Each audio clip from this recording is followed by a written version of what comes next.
Now that your machine is all set up and you're ready to start making some parts, make sure that you have the proper safety equipment, including a pair of safety glasses, hearing protection, possibly even a dust mask. We use these 3 cutters from Magnate to complete the parts in the fast start portion of this training video. The first router bit is number 2704. It's an 1.25 inch bottom cleaning bit. The second is bit number 3952. It's a 2-inch diameter classic spiral cutter, and the third bit is bit number 7581. It is a 1-inch diameter rope molding bit.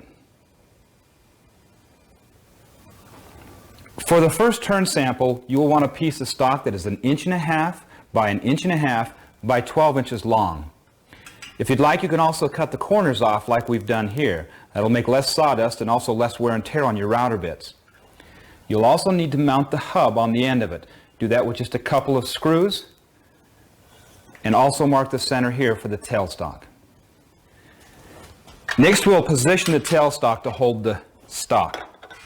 You start by loosening up the tailstock so it'll slide forward and backwards, and then insert the part with the indexing hubs going into the drive center. Simply slide the tailstock forward now to support it.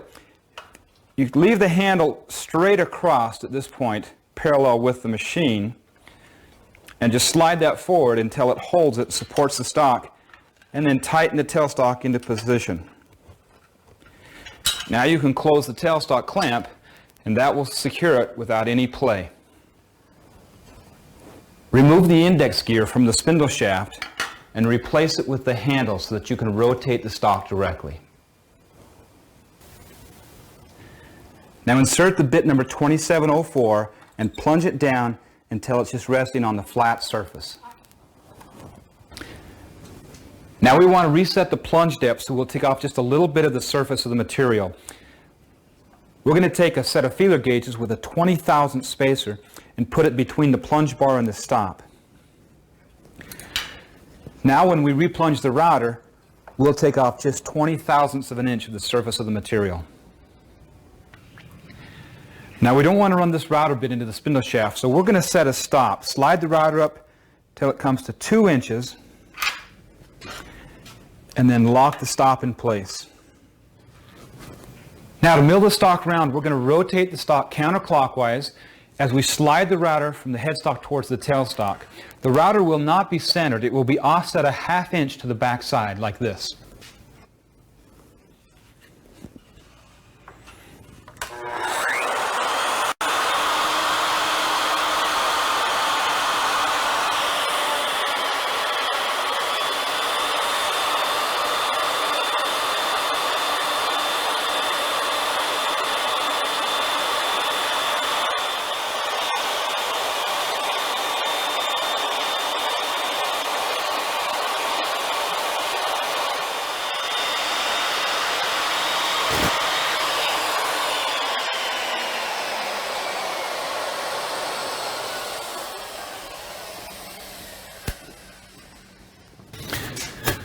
For this next operation, we'll use this router bit number 3952, the 2-inch diameter classical spiral cutter.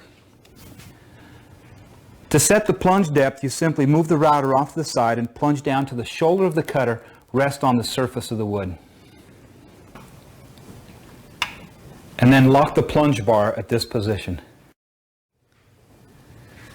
Now we're going to make 3 identical cuts, one at 2 inches, one at 6 inches, and one at 10 inches from this end of the stock. So simply going off the scale, you position your router, lock it down onto the screw so that it can't move side to side, and then plunge down and make your cut.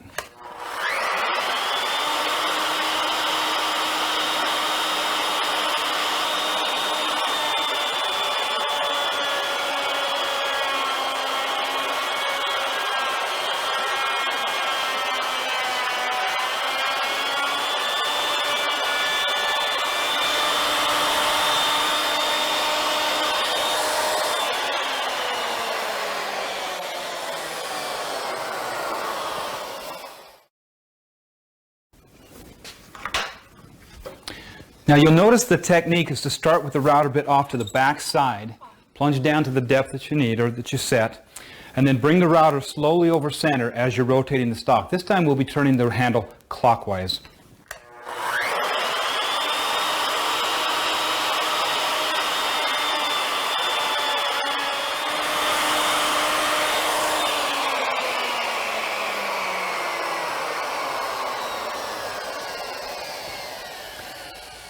So there's our 3 cuts at 2 inches, 6 inches, and 10 inches from this end of the stock. Now we want to machine flutes into this first section of the part here. So we're going to replace this handle with the standard index gear.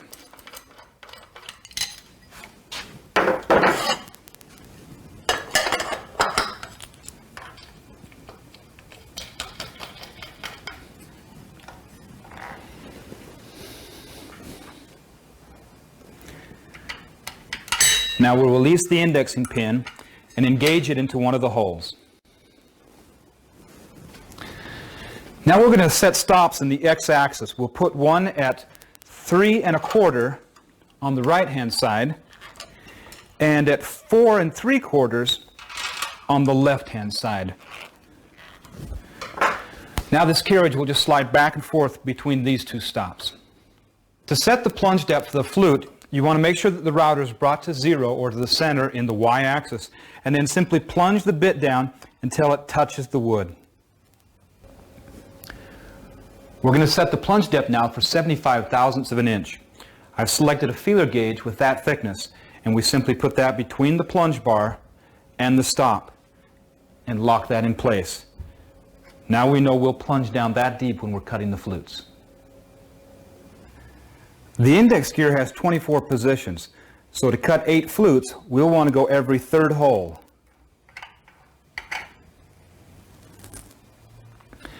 The technique to cut these flutes is pretty straightforward. We'll simply center the router and then plunge in, cut down, and then back to the starting point and out, and then we'll index to the next position.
And there you have the 8 equally spaced flutes.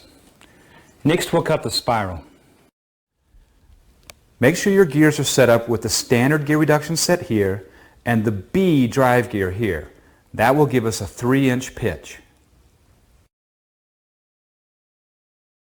First we'll lock the index pin back out of the way so that the headstock can spin. Now we're going to engage the gears. Just loosen this screw on the pivot arm and slide the gears together and lock it in place. Now when you crank the handle, it'll rotate the gears and move the router at the same time. Now we'll use the bit number 7581. This is the 1-inch rope molding bit. And once again we'll plunge it down until the shoulder is just sitting on top of the surface of the wood.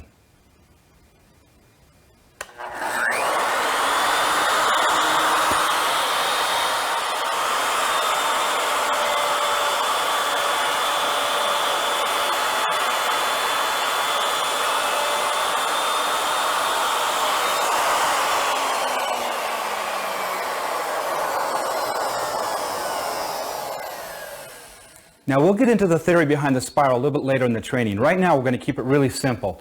Once you finish this cut, you simply open the split nut and slide the carriage to the right 1 inch. I started at 10, I slid it back to 9 inches on the x-axis. And then I'm going to crank it back to the starting point, which again is going to be at 6 inches. Now we'll be cutting the same direction. You always want to cut in the same direction. It doesn't matter which way, left to right, right to left. But once you start, make all your cuts the same.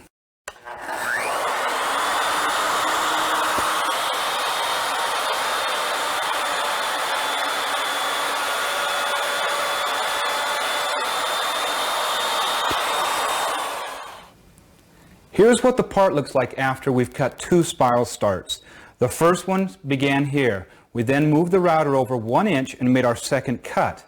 We'll again move it over 1 inch to make the third and final pass.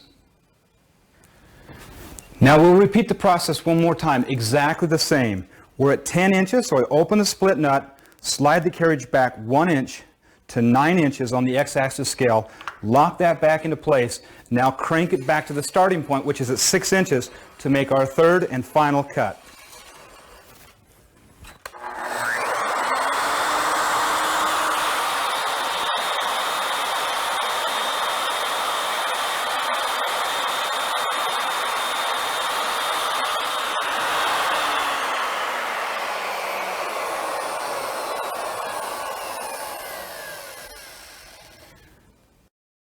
And there, you've completed your first part. Now we're going to be working on some flat stock. So instead of mounting the stock between centers like a lathe, we're going to mount a flat table on the inside rails or the bed rails. Now your machine came with the hardware to mount this table. It's called the XY table hardware. There were 4 locking plates and the flathead screws. You'll want to drill some holes and countersink them for the flathead screws, and then simply line this up, drop the screw in, and tighten that in place.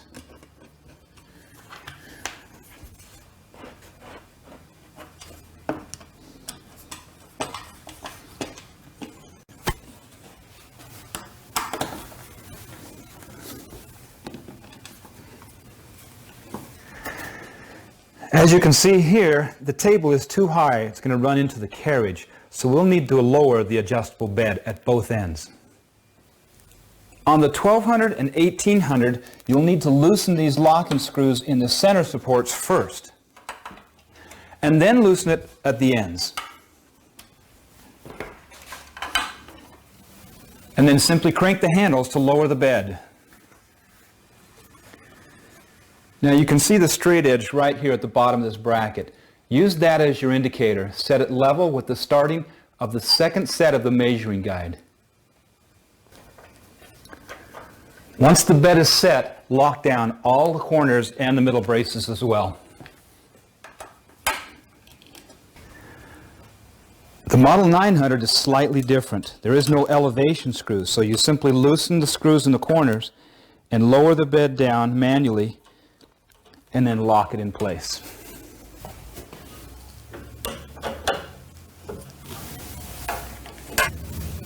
On the Model 900, the step pattern is wide at the top and narrow at the bottom, but it still measures exactly the same. You'll bring the bottom of that bracket to the bottom of the second set and lock it in place. For this sample, you'll need a piece of stock about 3/4 of an inch thick, 3 inches wide, and 12 to 18 inches long. Now I've laid out a line in the center of the table to mark the center in the y-axis. Also put a line in the center of the end of the stock on each end, so that when we take the double-sided tape off here, we can simply line these up to position the stock.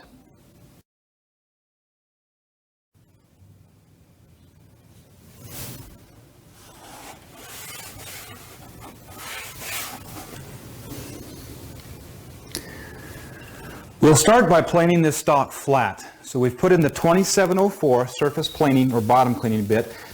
And again, just plunge the bit down until it rests on the surface of the wood. Then using a set of feeler gauges, we'll set the space here for somewhere between 20 and 40 thousandths of an inch, depending on how much stock you want to take off the top there. Now we'll move the router to the back side,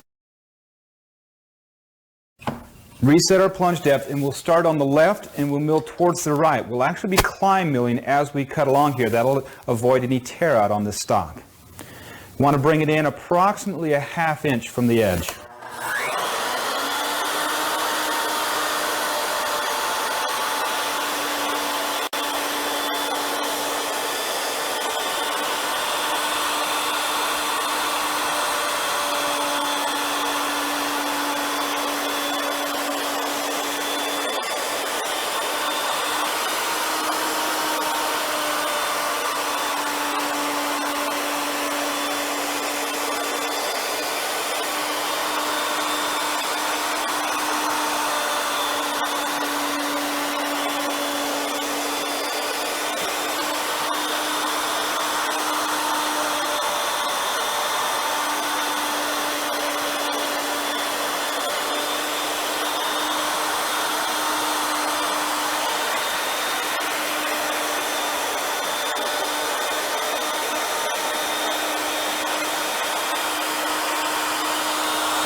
Planing the stock flat on the Legacy Ornamental gives you a couple of advantages. Number one, it's perfectly flat and smooth. Number two, we avoid any snipe on the ends or tear out of the stock, even on a highly figured piece of wood. Use bit number 3952, the 2-inch diameter classical spiral bit, to cut these flutes. We want to set stops to control the length of the router in the x-axis. Bring the cutter till it's at the center of the cutter is at the end of the stock, at this end, and then move the router back 1 inch, looking at your scale on your x-axis, and set the stop at that position. Do the same thing at this end. We'll bring the center of the cutter till it's lined up with the end of the stock, and then move it back 1 inch from this end and lock a stop on the left-hand side to control the movement. Now we'll cut flutes between those two stops. We'll set the plunge depth the same way. Just plunge down till the bit just touches the surface of the wood. This time we're going to set the depth of the flute for 140 thousandths. So I've got 100 thousandth spacer here, 40 thousandths here. Simply put that between the plunge bar and the stop and lock that down. Now we're going to make 3 cuts on here. The first one is going to start at 3/4 of an inch to the near side of center. So position the router at that point, plunge and make your first cut.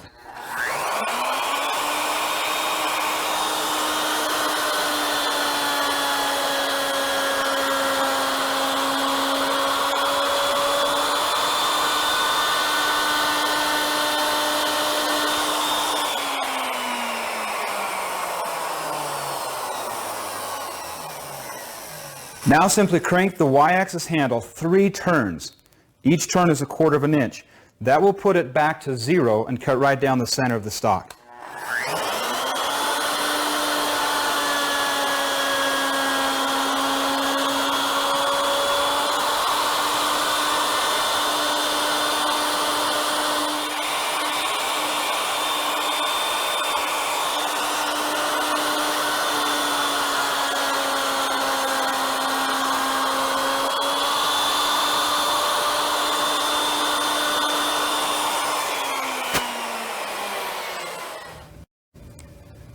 And there's your 3 parallel flutes. Notice the fine detail around the flute. And that's it. There's your fluted molding and your turn component with your spirals and indexed flutes. Pretty simple, huh? And that concludes the Fast Start section of the training video.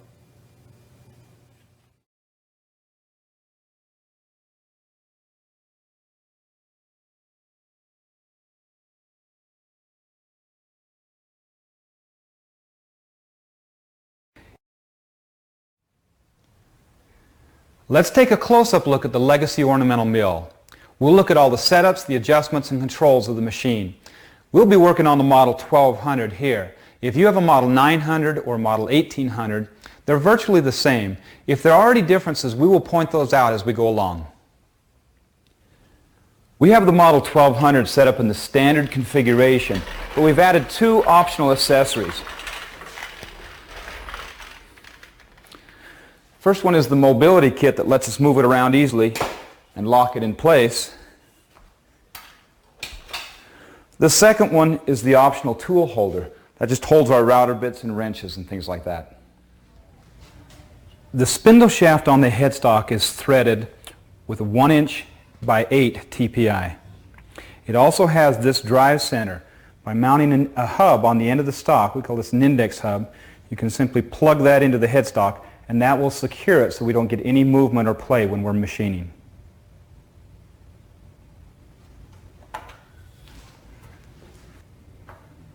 The tailstock can be positioned anywhere along the bed. We'll take the part, insert it into the headstock, then just slide the tailstock up and close the clamp down till it's just about parallel with the tailstock. Then you can go ahead and tighten up the screws to lock it in place. And then just close that up till it's snug to hold that in place so that it won't move. We'll start by taking a close-up look at how we control the router. We can obviously slide it along the x-axis, along the length of the machine, the y-axis, which is perpendicular to the machine, and by using our plunge router, we can set our z-axis, or the plunge depth. Both the x and the y-axis have what we call a split nut, or a half nut. Only half of the nut is threaded. So if it's in the open position, of course it's going to slide. Once you close it down onto the lead screw and lock it in place, it won't move unless we crank the handles. And again, that works the same in both the x and the y-axis.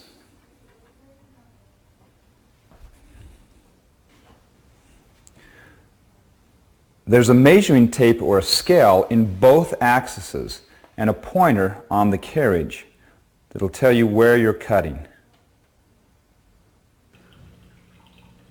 When the pointer is at 0 at the headstock end, the center of the router bit will be right on the end of the stock. When the pointer is at 0 in the y-axis, that means that the router bit is centered right down the middle of the turning blank.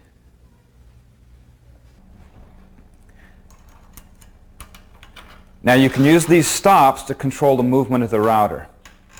Once you lock that in place, as you slide the router or drive it with the lead screw, it'll stop at that position. To set the stop, we'll slide the carriage to the position where we want to set the stops, and then simply slide them up against the split nut and lock it in place.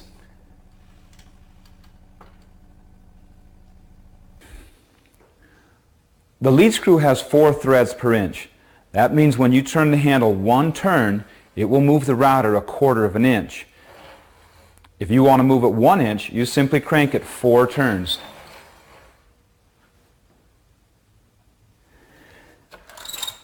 Now we don't use a scale on the z-axis or the plunge depth, because each time you change the router bit, you'll have a different depth. What we do instead is actually measure the dimension of the stock, and then we'll see how much we want to cut. On this one, the part is actually 30 thousandths of an inch oversized. So we'll simply set our plunge depth 15 thousandths of an inch. Because when you cut on this side 15 thousandths plus 15 on the opposite side, that's a total of 30 thousandths. So for this part, we would plunge the router bit down until it sets on the surface of the wood. And we use a feeler gauge 15 thousandths of an inch thick, and simply put that between the plunge bar and the stop. And now when we reset our plunge, we'll cut off that 15 thousandths.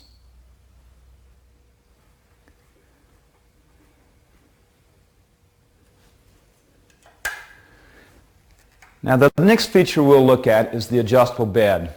That gives us the ability to raise and lower the inside bed to accommodate different diameter stock.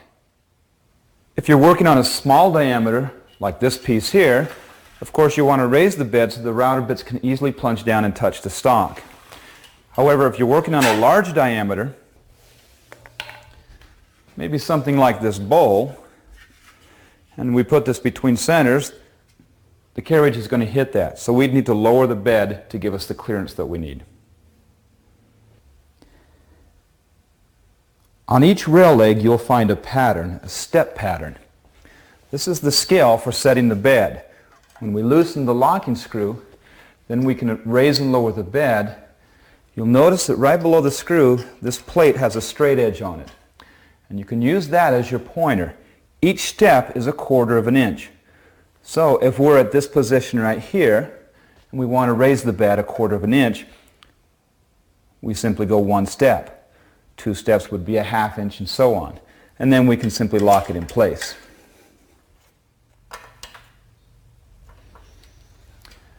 Now on the Model 1200 and the Model 1800, you also have these center braces. And the scale is the same here. If you set the bed to the same position in the centers and at both ends, the bed will be level. But we can also use this to cut tapers as well. This part is just a straight cylinder, so we set the bed for level. This part, however, has a taper to it. So we would need to lower one end. Obviously, we'd lower the larger end. We set this part up to lower the tailstock. Now you can set the machine up both directions. You can either lower the tailstock or the headstock. However, you'll be more successful if you design your part and lay it out so that you drop the tailstock end.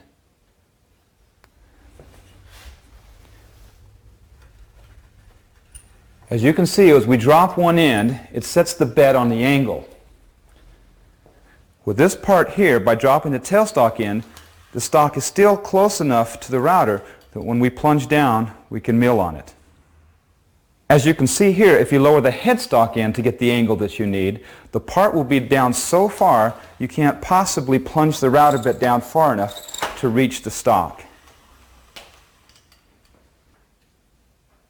Now let's take a look at how to set up the machine to cut this tapered leg. If we look at the total part, it's 18 inches long. That we don't care about. All we care about is the length of the tapered section. This section is 10 inches long from this point to this point. If we're to measure this diameter, this is 2 inches in diameter, this is 1 inch in diameter. So over 10 inches, we want to reduce the diameter by 1 inch, from 2 inches down to 1 inch. Those are the numbers to keep in mind. Now in your manual, you'll find a chart like this. In the left-hand column is the length of the taper. If you look down that column till you find 10 inches, and then follow that over, we've highlighted it here, over to 1 inch. That's the difference in the diameter. Here we have 0.99. That's within 10 thousandths of an inch. You simply follow that column down now to the bottom, and you can see it ends up at 4 inches. That's the difference that we want to adjust the bed. So we would lower the tailstock end 4 inches lower than the headstock. So here at the tailstock end, right now the bed is set level on that first step, at this point right here. Of course that would be 1 inch, 2 inches, 3 inches, 4 inches will be to that step right there. So we just drop this bed down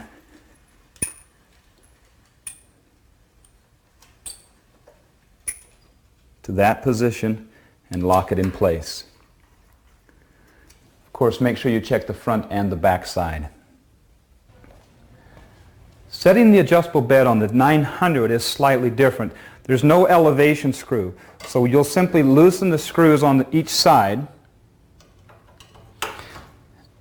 and raise and lower the bed manually to the position that you want, and then lock it down. The step pattern is the same. It's a 1/4 inch per step. Now let's take a look at another very powerful feature of the machine, the indexing head. This feature is extremely simple to use, but very, very powerful.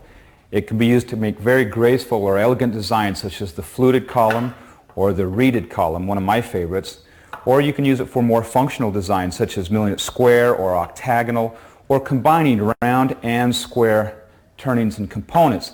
Also, you can add your joinery, such as mortises or sliding dovetails for three-legged pedestals and those types of things. If you have the gear set up to use the indexing, you can simply rotate the handle to drive it from hole to position it.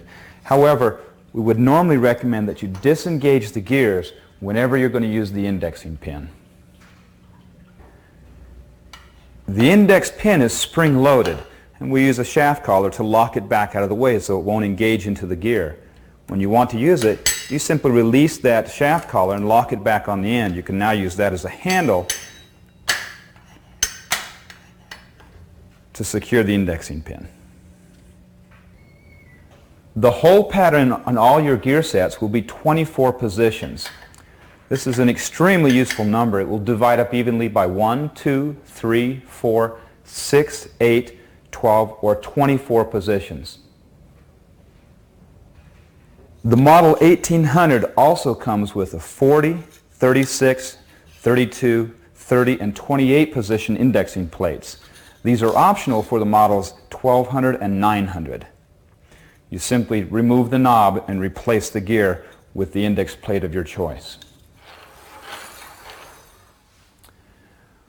Well, the next feature that we're going to look at very carefully is the gear set.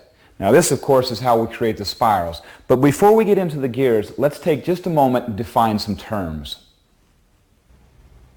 The first term that you'll need to know and understand when cutting spirals is pitch. The pitch is defined as the distance the router travels for each rotation of the stock. In other words, if you look at this part right here, if this spiral starts at this point, when it goes around and makes one full rotation and comes back to this point, to measure that distance right here will give you the pitch. In this case, it's 3 inches. Now you can vary the pitch. The pitch here, if we travel from this point to this point, is only 1.5 inches. So we can vary the pitch to create different designs. The second term that we'll need to understand is the number of starts. This part right here only has a single start, as does this barley twist, just one cut from end to end. If we were to look at this part, it uses the same router bit and the same pitch as this first one. However, this one has 3 starts, one at this point, and this point. The next term that we're going to look at is the spacing. Now on a single start, the spacing is exactly the same as the pitch.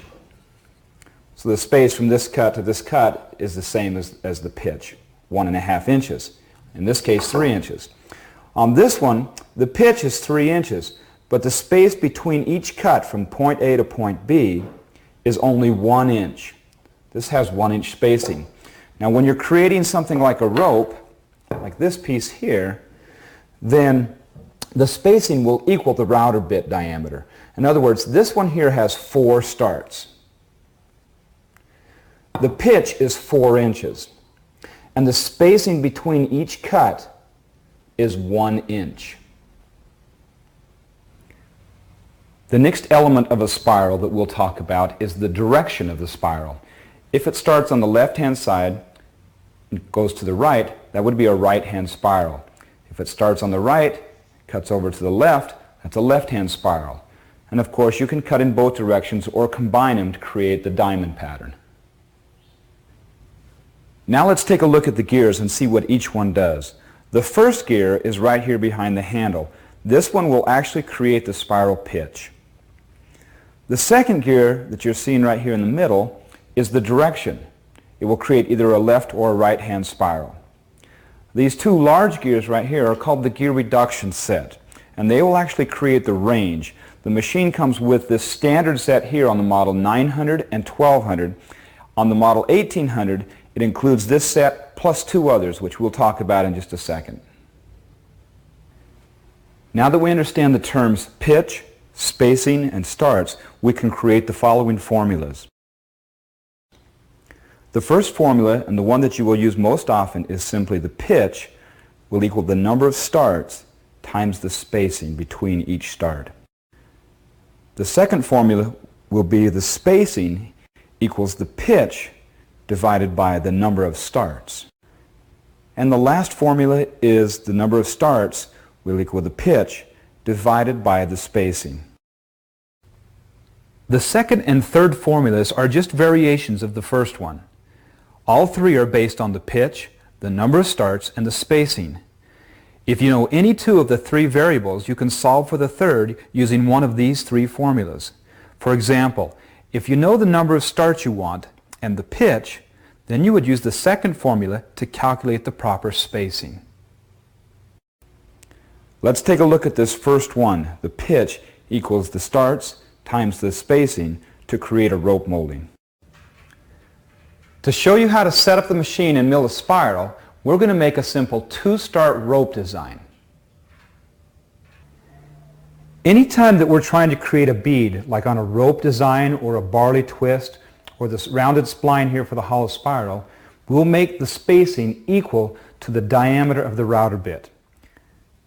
On a barley twist, it's very easy. Simply the diameter of the cutter equals the pitch equals the spacing. And that will form this rounded bead. On the rope, it's a little bit different. Here we have a router bit that's 1.5 inches in diameter. So in order to form this bead, we need to move the router bit down 1.5 inches for our spacing and make our next cut in order to form this bead. Then we repeat it 1.5 inches again, and it'll form this next bead. To create this rope, we're going to use 1.5 inch diameter rope molding bit. Now we know that the diameter of the router bit is the spacing. We simply plug these numbers into the formula. The number of starts that we'll have is 2. The router bit diameter, or the spacing between each cut, will be 1.5 inches. So 1.5 times 2 equals 3. We'll set the machine up for a 3-inch pitch. On your headstock, you're going to find this decal that will help you set up the gears for your desired pitch. You have 7 drive gears, and the diameter of each one of those is shown right here on the chart. The largest gear is labeled A. The second to the largest is labeled B, and so on down to G. If you take one of your gears and simply lay it onto the decal, it will show you which gear it is. This is the B size gear, second to the largest. Now this section over here will tell you the pitch. For this sample, we want a 3-inch pitch. So looking down this chart, we'll find 3 inches right here. That's the pitch we want to set. Look over to the side, it'll tell you use the B size gear, which is that second to the largest drive gear. It'll also tell you, because we're in this column, to use the standard gear reduction set. The standard gear reduction set is already on the machine. That's the set right here. So we'll leave that as it is. But we'll want to change this drive gear right here to use the B size drive gear, and that will give us the 3-inch pitch. We can disengage the linkage here and then remove this handle and the gear.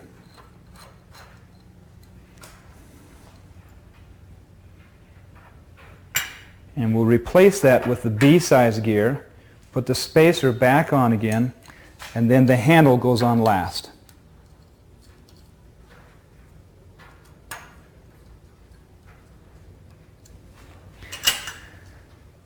Then we'll just re-engage these gears by sliding them together and locking it in place.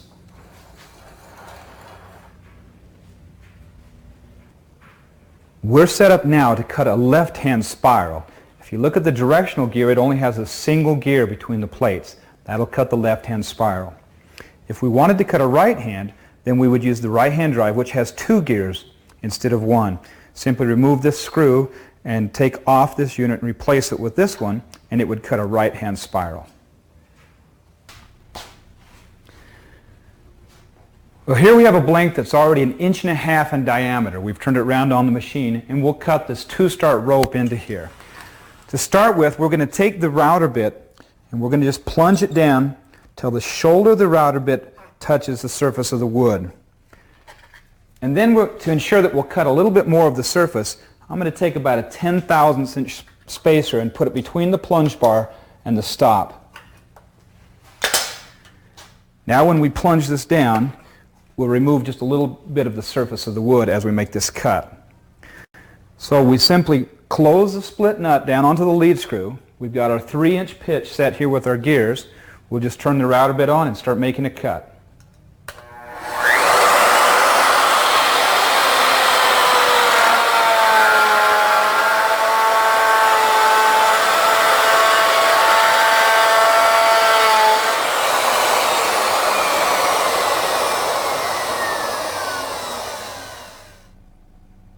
Now with the split nut open, we can simply slide this carriage down the spacing, or 1.5 inches. We started at 2, so we'll go down to 3.5 inches and lock that in place. And this is where we would make our next cut. Of course, we would have to back it up to the starting point. Let me show you what's happening here when we do that. Here you can see that the spiral pitch is 3 inches. And we've milled our first start. The width of the cutter is 1.5 inches. So that means there's 1.5 inches space left in between here. If we take the cutter out of the point we ended up, move it back 1.5 inches, and make another cut, it will be spaced evenly between these two, and it'll form the bead that we want. We can do that from any position. We can do it from here, we can do it from here, we can do it from here. It doesn't matter. We just need to synchronize it, move it off 1.5 inches, and make our next cut. Again, when we cut the spiral, we ended at this end. And we can simply take the router bit, move it back 1.5 inches to make the next cut. But we'd have to crank it all the way back up to the starting point. So what I'm going to do instead is I'm going to take the router bit and bring it into this point and synchronize it with this cut. Then I'll move it back 1.5 inches and make our second cut. So we simply slide the router up and plunge the bit down in, and you can move it back and forth till it just fits in real tight. And then of course this is where it would lock on the lead screw. That's where we're just cutting. We're going to open this though and slide it back 1.5 inches and lock it back in place. Now we just need to crank it back a little bit instead of the full length of the cut and make our second pass.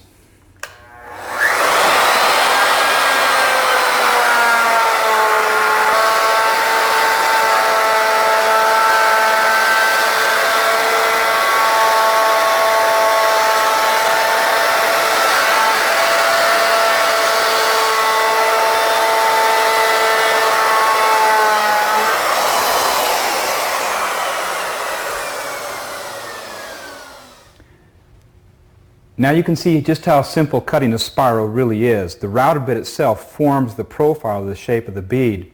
Here's a single start barley twist, here's a 2-start rope, here's a 3-start rope, and a 2-start hollow spiral. All basically the same. As long as you know the bit diameter, the number of starts, you can calculate the pitch, you're ready to go. Up to this point we've been looking at the operator side of the machine. Let's flip the machine around for a moment so that we can take a close-up look at the template follower, which is mounted back here on the back side. There are really only two components that make up the template follower. The first one is the brackets that will support the template, and these can be adjusted anywhere along the length of the machine. Now on the model 1200 and 1800, well, you'll have these rail legs in the center. You'll also have a set of plates inside the extrusion underneath here so that you can move these plates down here to the back side if you like. The second part of the template follower is the stylus.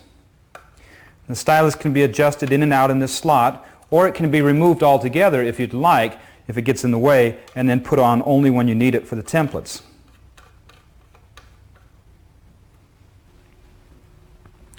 The concept here is pretty simple. You create a template, any profile or shape that you want, drill a couple holes in it, of course, to mount it, countersink those holes, position the brackets where you want them, and then we'll simply attach this and lock it in place.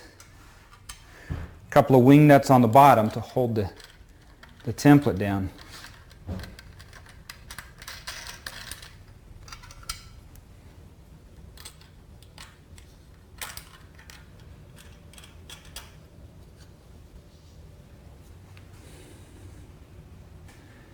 Now to follow the template, we'll need to open the split nuts in both the X and the Y axis so that the router can simply float. And then of course the stylus is just going to run along the edge of that template, and the router is going to follow that contour, repeating that pattern here on your stock that you've got out here on your template. There are two basic types of templates that you can use on the mill. The first one is for when you have the stock mounted between centers for a table leg or a spindle, something like that, or a vase or a bowl, this type of work. The second type is for flat stock. Here we're making a template to create dental molding. We're using the optional horizontal vices. However, we're not using the clamps. What we've done here is put a spacer block underneath, and using these optional insert style locking plates, we were able to mount this with some hardware here. That way when the router bit comes into here, I won't run it into the vices. To machine this template, we use a 1/2 inch 2-flute straight cutter and set of stops that will only come back 1 inch from this front edge. We make this first cut, then move the router over 1 1/4 inches and make the second cut over 1 1/4 inches again, and repeat this process over and over.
Now we've completed the template. We move the brackets down here to the middle of the machine.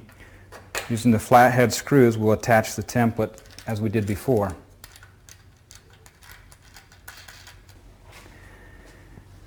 We need to leave a gap behind the template here, of course, so the carriage tray can slide down between there.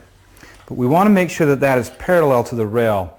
The easiest way to do that is to take a piece of MDF, 3/4 inch thick, and simply put it between the template and the rail, slide that up and lock it in place.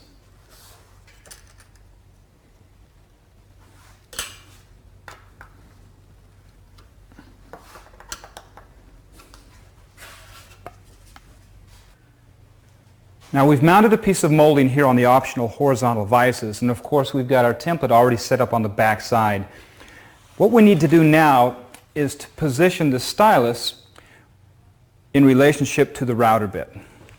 So we'll bring this up and slide it inside one of the slots, and then plunge the bit down and set the router to the position that you want it to cut. Now just make sure the stylus is all the way to the back of the slot and tighten it in place. Now we open both the Y-axis and the X-axis split nuts so the router is just floating. And we just need to set our plunge depth. And then we can start cutting.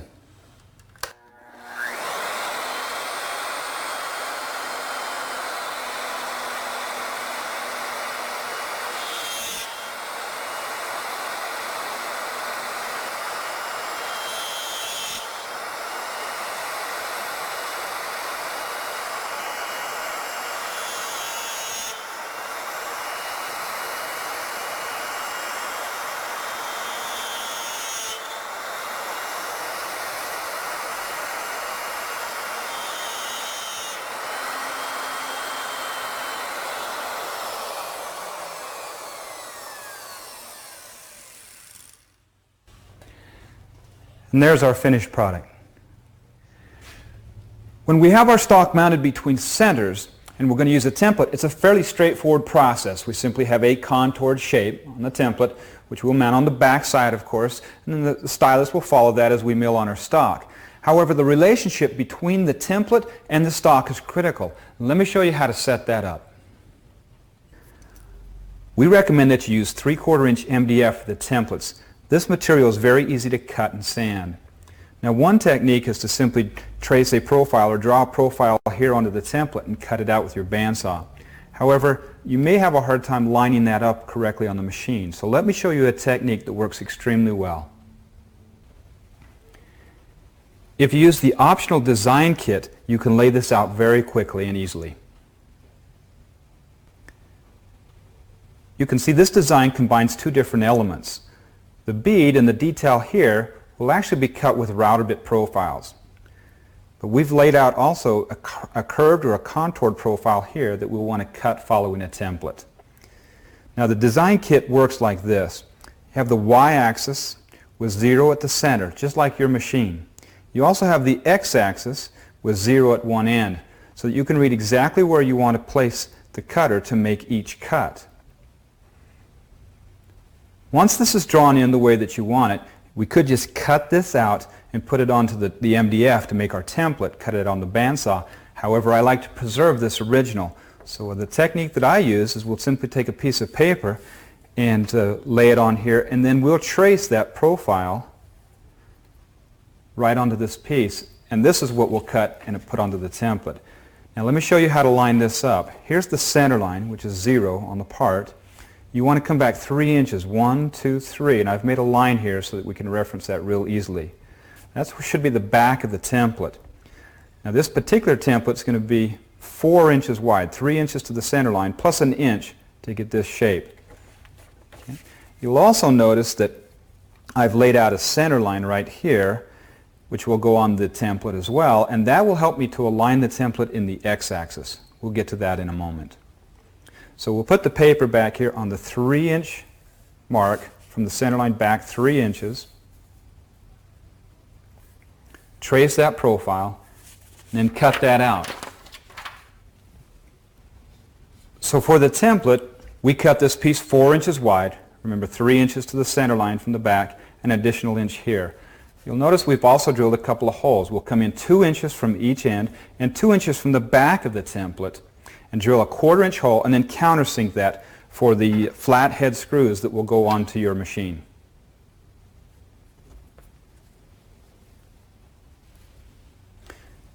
And we'll cut that template out of the paper and then simply tape it onto this piece, and now we'll use the bandsaw to cut this out.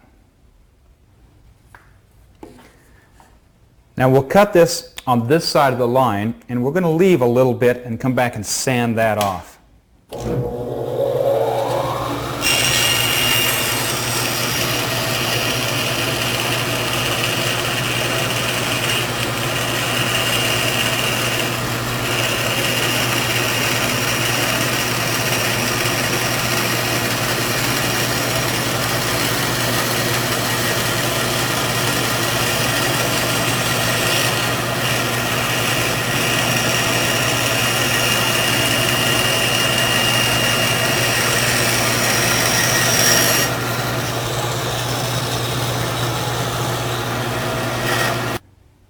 Now we cut it and left the line plus just a little bit, and that way we can sand right up to the line.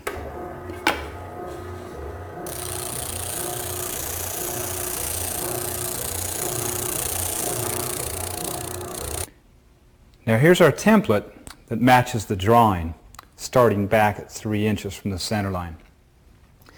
You'll notice that the drawing here has this detail where we've just got a flat spot here. Again, that's because the router bit is actually going to cut that detail, so we don't care about that, just the curves. We also have this line, and it's lined up with 7 inches, which is the center of this part. And so we'll want to transfer this onto the template here so that we can line it up on the machine.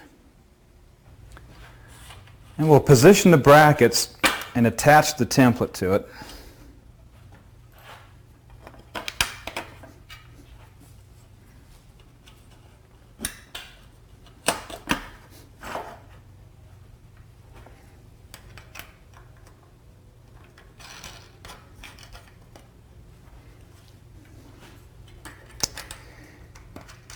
Once we have this in position, what we'll need to do is align this markup with 7 inches on our axis. These brackets are still loose, so we can slide the template back and forth if we need to. So what we'll do is we'll bring the router up now. On the x-axis, we'll put the pointer at 7 inches and lock it in place with our lead screw. And then we'll slide the template back and forth until the line on our template is lined up in the center of this slot. So that line on the template is at 7 inches on our x-axis. Now that the template is positioned correctly in the x-axis, or back and forth this direction, we'll go ahead and lock it in place.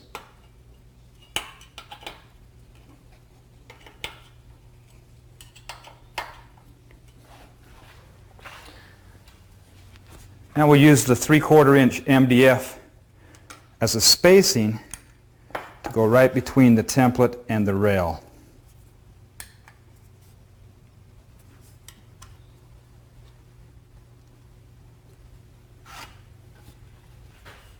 With the template set in the proper position, now we need to set the stylus.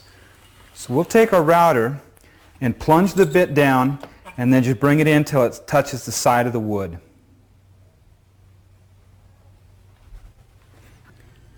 And finally, we'll attach the stylus, bringing it right up against the template at this point. Tighten it in place. Now the template is synchronized in the x-axis and the stylus is synchronized in the y-axis.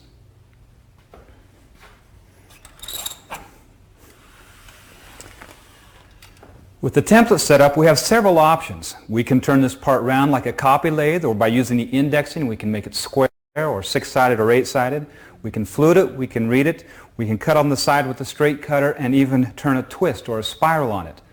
A lot of possibilities, all based off this one template. We can use this same technique to create templates for bowls, whether we're cutting the actual profile or a detail like the spiral or fluted or reeded sections. We can lay it out on the design kit and then simply make the template and mount it the same way.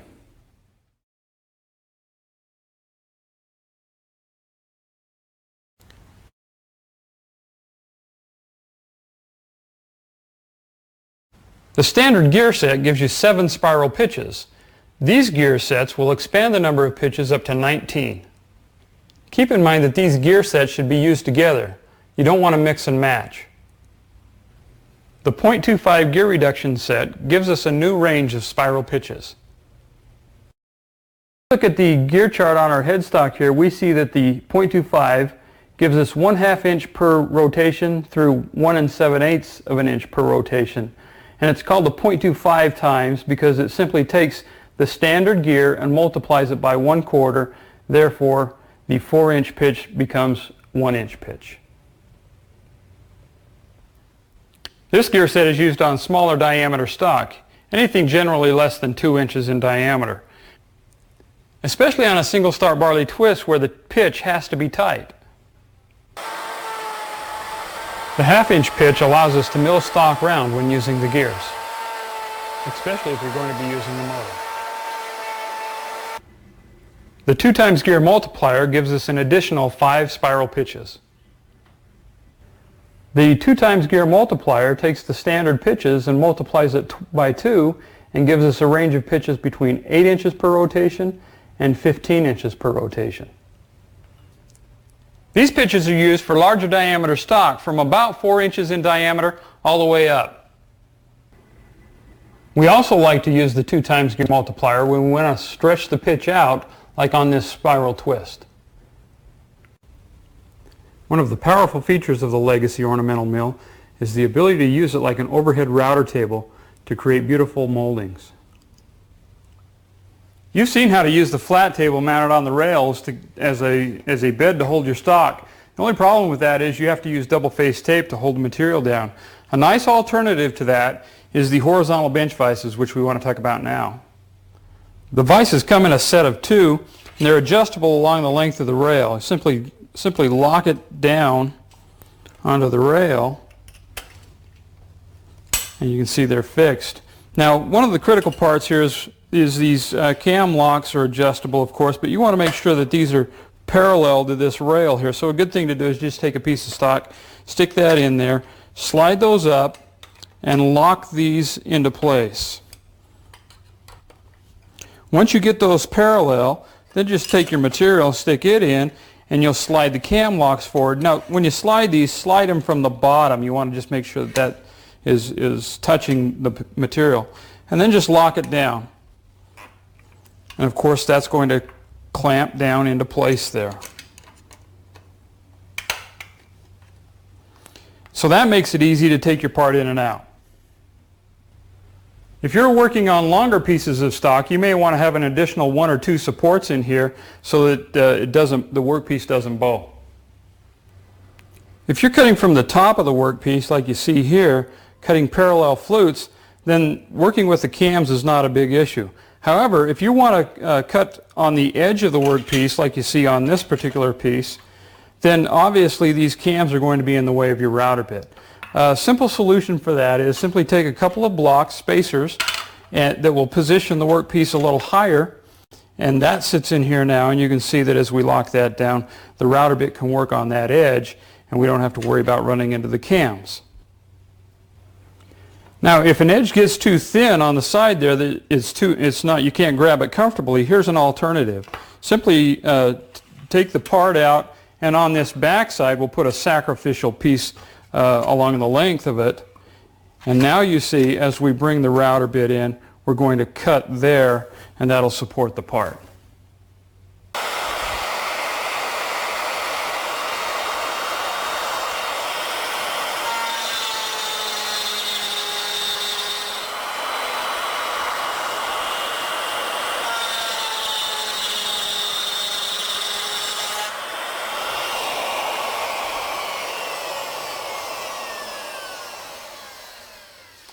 The vertical bench vices allow you to hold stock on end, so that if you want to cut things such as box joints, finger joints, dovetails, mortises and tenons on the end of the workpiece, it's a great little setup. These vices lock onto the horizontal vices. If you bring these brackets all the way back and slide it up against it, then of course this rail is going to be parallel with the router. Then you simply bring the cam lock in and lock it up against the workpiece. You have one on the top and one on the bottom. That'll hold it perpendicular. Because we have X and Y axis controls with the lead screws, we can simply lock the split nut onto the screw, and one full rotation of that handle advances the router 1/4 inch. Now you can also use the scale and the pointer and simply slide it, in this case 1 inch, and lock it into place. Make the cut. These vices, as you can see, give you roughly 15 inches of stock capacity. The linear drive motor mounts to the tailstock end of the machine and grabs the lead screw with this Lovejoy coupler right here. You have the ability with the control box here to mill forward or reverse, and to control the speed with which it rotates. The limit switch stops the motor.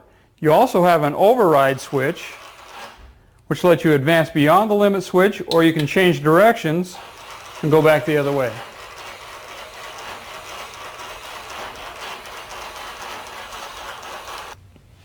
Now there are 3 different techniques that you can use the linear drive motor with. One is, of course, we can release the index gear, lock it into place. Now the part is fixed and the gears are disengaged here. We can advance the router, and it's of course cutting down the length, so if you're creating reeds or flutes, that type of thing on longer lengths, well, you can use the router then to advance the motor to advance the router. We can lock the index pin out of the way and engage the gears.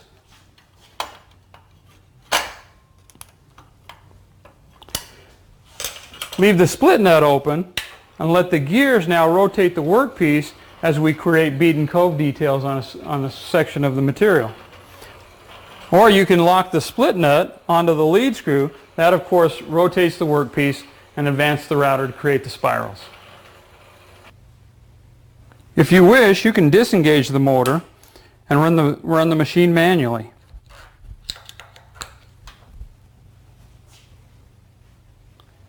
As you can see, the linear drive motor comes in real handy if you're doing production work, doing large diameter columns, or if you're following a pattern, you want to treat it like a copy lathe, or if you're just like me and you're just plain lazy.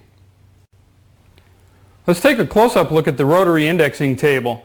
Now when you mount the table, of course it mounts to the adjustable bed rails, and you'll use the locking plates that have been supplied. I like to just make sure that this front edge of the table is running straight along the edge of our bed rail here. And then of course you want to lock it into place so it doesn't move.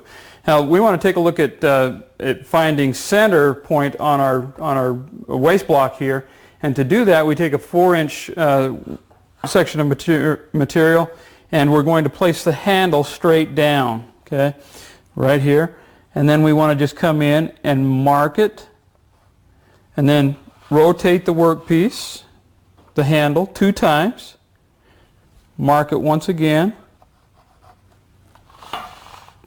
2 more times with the handle straight down. You see what we're doing is we're locating the center point of our table here. Now we'll just line up those corners and draw them in. You see that'll identify the center for us.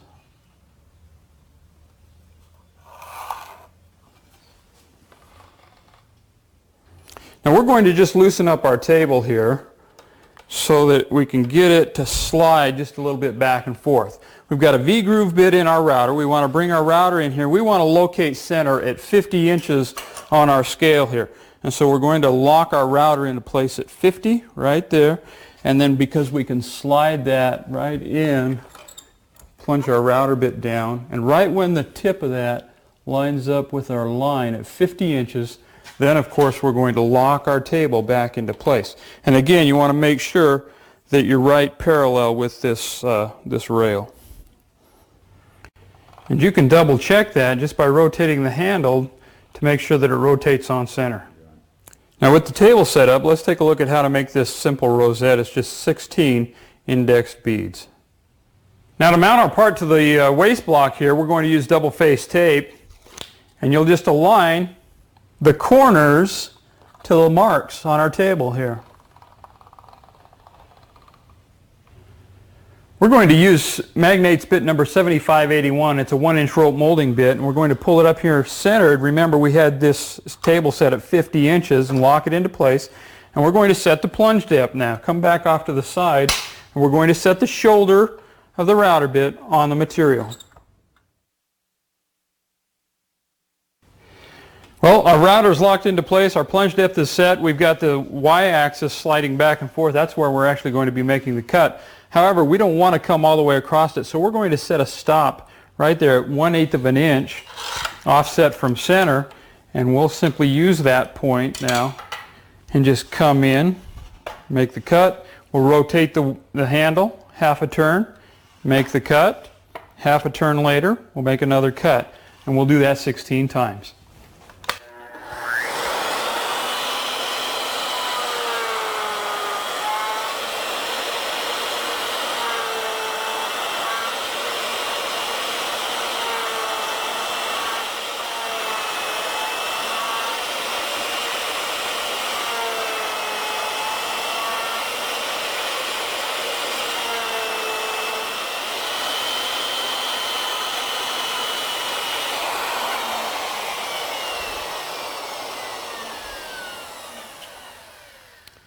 Now you see we have 16 evenly spaced beads around the piece. Now with those details all cut there, we're going to mill it round and let that sit proud. We'll actually use a separate bit to do that, and you'll see that happen here in a minute. But for now, we'll bring the same router bit, we'll bring it back up in here, lock it in at 50 inches again. This time we're going to lock onto the y-axis screw, plunge down, and we'll bring the router in at about 1/8 of an inch inside the outside edge.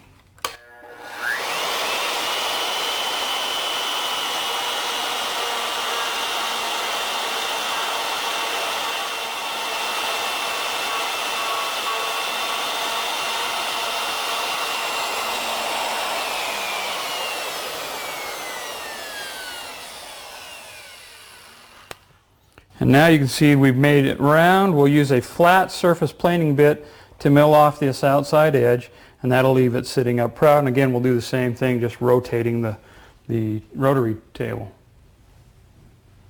Now this is bit number 2704. It's that 1¼ inch surface planing bit. We'll put that in our router here and then set the plunge depth. The depth of the cut is simply taking, again, and setting the router bit on that milled edge there, and we'll give it just a little bit of depth. I'll just eyeball it there. Come back off. Again, we want to make sure that we're locked at 50. Plunge down and we'll make the cut.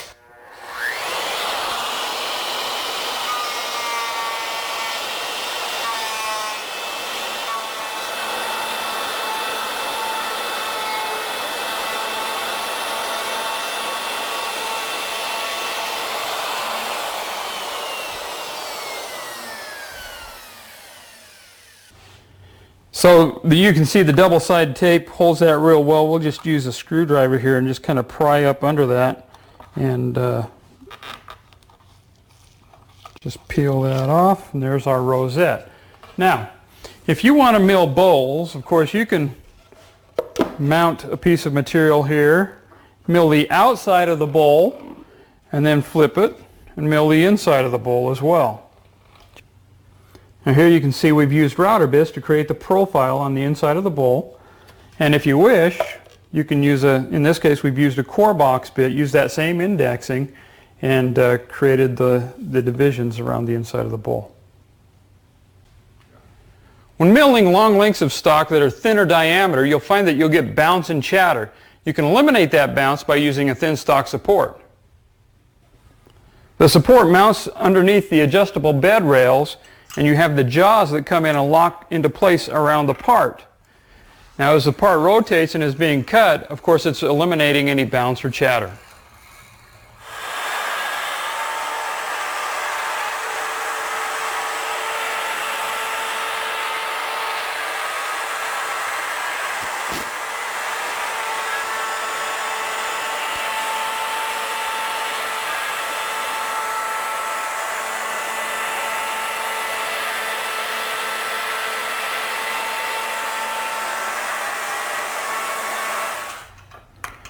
You'll find the thin stock support to be extremely valuable when milling hollow spirals. Of course, it's going to support the splines as it's being hollowed out. Let's look now at the circle cutting center. It attaches to the adjustable bed rails of the machine, and of course in order for this to work you have to open up the machine, take the dust bag off, and including sliding the center support rail to one end. This accessory mounts to the bottom of the bed rails and uses a brass stylus as a pivot point. To create this table, we've taken a piece of 4x4 MDF and cut the corners off and then mounted the brass stylus into the center. On the top side of the table, you'll want to countersink the cap screw. Lower the adjustable bed so that you can feed the table in from the side.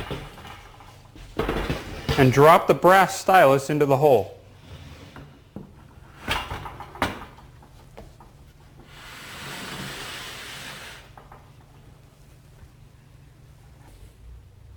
You're now ready to mount your workpiece to the table. If you don't want to screw it to the tabletop, you can use double-face tape. This works real well. Of course, you're going to pivot the workpiece as it sits in here. You want to make sure that the router is locked into place so that it doesn't move on you. And in this case, because you have so much leverage with this table, you can actually climb mill and you'll get the cleanest cut. Let's take a look at how to create pilaster column faces. This design is a unique alternative to flat moldings and is extremely easy to create using the pilaster mounting dogs.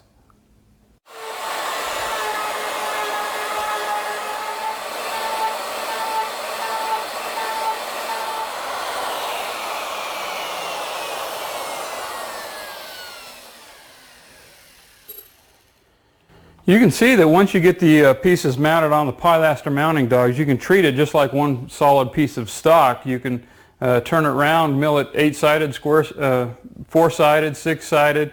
You can flute it or reed it or rope it, put a spiral on it if you wish. Virtually anything you want.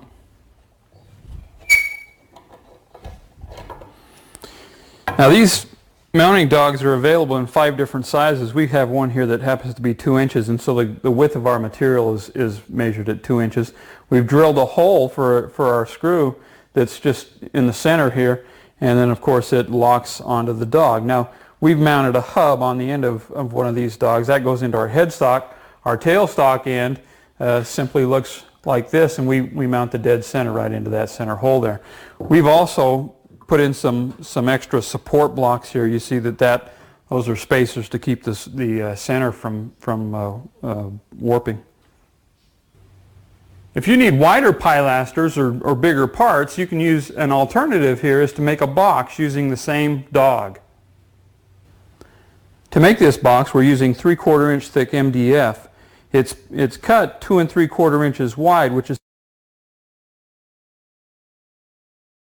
simply the width of the dog plus the width of the material, so it's 2 3/4. 2 inches here, 3/4 is 2 3/4. When we drilled the hole, it's not centered in the material here, but it's centered to the dog. So 1 inch here, we're 1 inch offset there. And you can see here we've started out with 3 sides that are mounted. They're just staggered. That's where we get that 3/4 inch position, right? The width of the material. Now, if your material has some flex in the center, then just cut your block that's the same width of the dog here, and then you just drop it in here, and we'll screw that then in the middle, and that'll help support the center.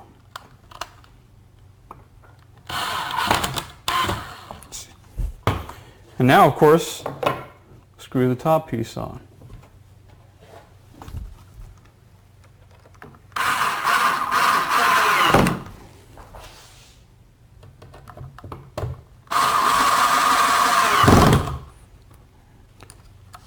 And then secure the center.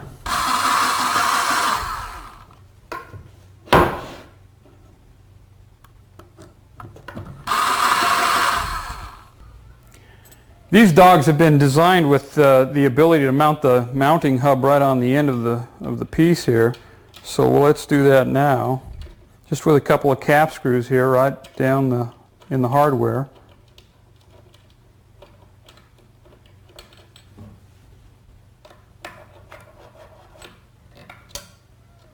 And now you can be assured that those hubs are going to be centered to your material, to your part. And then of course we'll use double-face tape to cut our material. We've cut same width here. Just mount that right to the box. And now you can see our pieces are going to be bigger in diameter than what we had previously.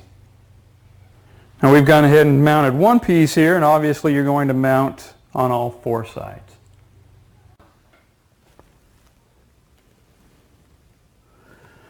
Let's take a look now at the linear molding table. We're designing up a piece of molding that will be used as a chair rail here on our design kit. This molding uses two router bits. One is a rope molding bit that you see here, and then the classic spiral bit is positioned here. You can see it's also repeated on this back side. This molding presents a couple of problems that are easily solved on the Legacy. One, of course, is if you're running this through your router table, because it's symmetrical, you're cutting on both sides, you're not going to be able to hold that level, okay? So because we have the material like this and the router sitting up on top, we can feed the stock through. The other advantage we have using the Legacy is we obviously want this in long lengths that we can use on the wall. And so we can actually feed material through our linear milling table and let the router cut whatever lengths we need to create. Let's show you real quickly how to set up the tables here. You have an in-feed and an out-feed table, two of them, one on each side here, and then you've got the two linear milling tables there in the center of the machine. We like to bring the router in and just lock it down, and we can plunge down and lock it into place. And now you see we have the tables on either side of the router.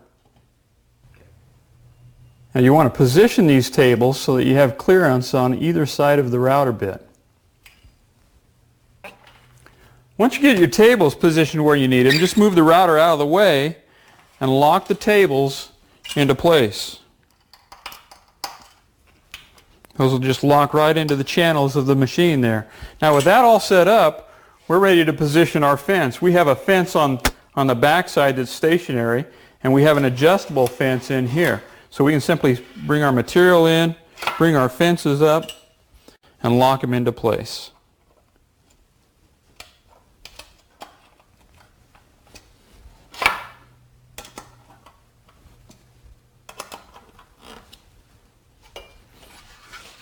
Now it's a good idea once you get that positioned to make that table a little smoother, use some of your Dynaglide lubricant. Once you've got your router positioned where you need it, the technique is to feed the stock from the headstock to the tail stock, and that'll force the workpiece into the fence.